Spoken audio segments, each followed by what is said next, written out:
తిరుపతి జిల్లా చంద్రగిరిలో కొలువుతీరిన శ్రీ మూలస్థాన ఎల్లమ్మ తల్లికి ఎమ్మెల్యే పులివర్తి నాని దంపతులు ప్రత్యేక పూజలు నిర్వహించారు. సారె సమర్పించి మొక్కులు చెల్లించుకున్నారు.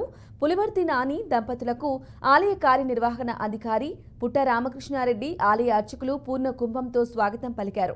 ఆలయ అర్చకులు శేష వస్త్రాలు బహుకరించి ఆశీర్వచనాలు అందించి తీర్థ ప్రసాదాలు అందజేశారు. అనంతరం పులివర్తి నాని ఆలయ పునర్నిర్మాణంలో జరుగుతున్న పనులను పరిశీలించారు. పలు అంశాలపై అధికారులతో చర్చించారు.